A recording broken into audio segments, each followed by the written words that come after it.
from a pretty white trash part of East Texas, though. Like the kind of white trash where your Sunday school teacher and your first kiss. Yeah. It's usually the same person. My Aunt Carol, actually. Well, second base Carol, that's what we always called her. I grew up pretty white trash in East Texas, so even like as a kid, like for the first 5 years of my life, I was raised by a single mom in the 90s in government apartments, okay? And like I said, this was the 90s. It wasn't when parenting is like what it is today, you know?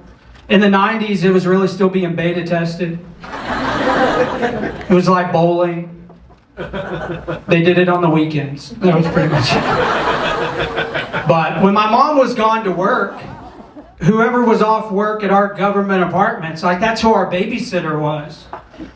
My sister and I would wake up in the morning, there would just be a stranger sitting on our couch, smoking a cigarette, just like, "You kids ever stripped copper before?"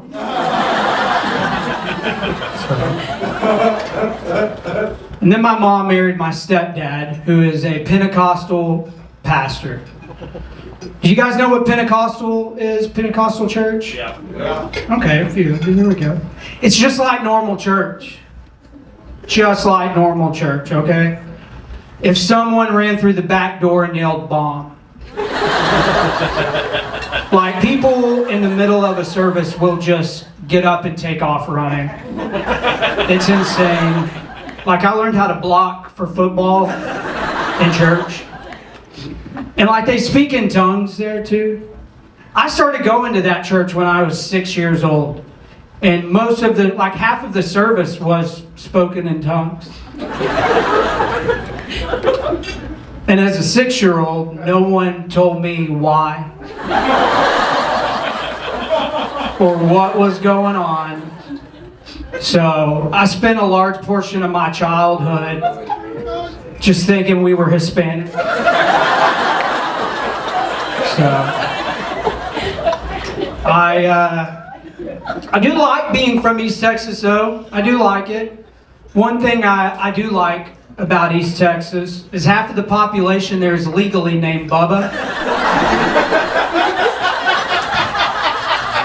Maybe over half, to be honest. But you guys have all seen a Bubba, okay? If you can spot them out in the wild. They're all wearing the same outfit, overalls, Crocs.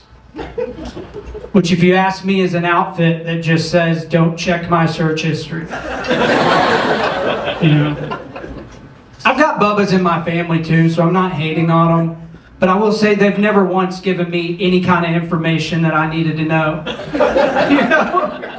None whatsoever. They never came up and been like, "Hey Michael, come on over here. Here's what you want to know about Roth IRA." They've showed me a picture of a shit they took. Yeah. I didn't date a lot in East Texas either. I'm from a town called Grand Saline. And it's a town of like 3,000 people, okay? It does make dating a little bit impossible. You know, I feel like you go on a couple of dates and you're like, "Man, we got along so well. We have so much in common." DNA. That's what we have in common. Possibly a meemaw. I don't know. But I still fingered her though, because I'm a Christian. And as I said before, my parents did raise me right. Never leave them dry, Daddy's last words.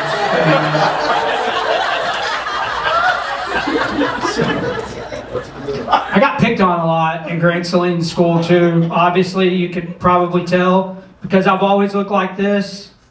Like a youth pastor who definitely has some sexual allegations against him, you know?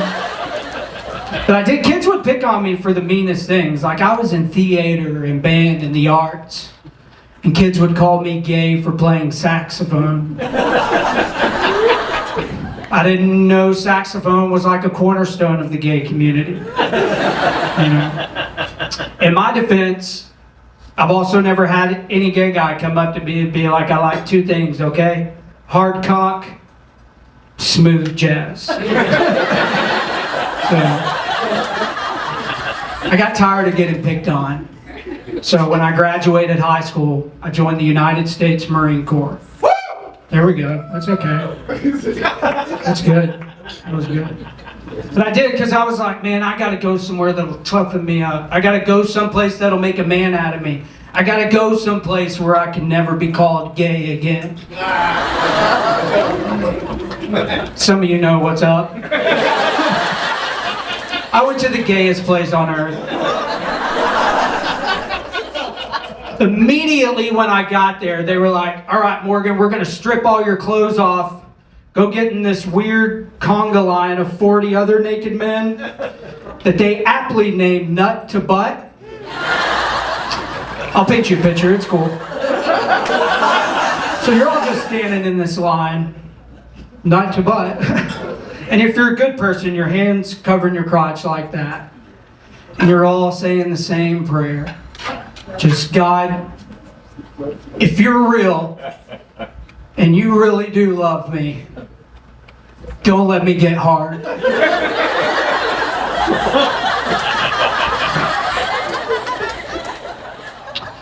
So I'm an atheist. Lost my faith in God that day, actually. So, I'm also married. I've been married for about 7 years now. Thank you. And I will say it's hard for me to find things that my wife and I can do together. It is really tough, you know. Like we like to go to the movies and stuff like that. But one thing she loves to do is she loves to dance. She loves to go dancing and all that. And she grew up that way. Like she was a cheerleader. She can tap. She can club dance. All of it. I was in musical theater. And I don't know if you guys know this, but there's no club on earth where that works. No club. Like, there's no club anywhere I can walk in and just be like, hey, girl.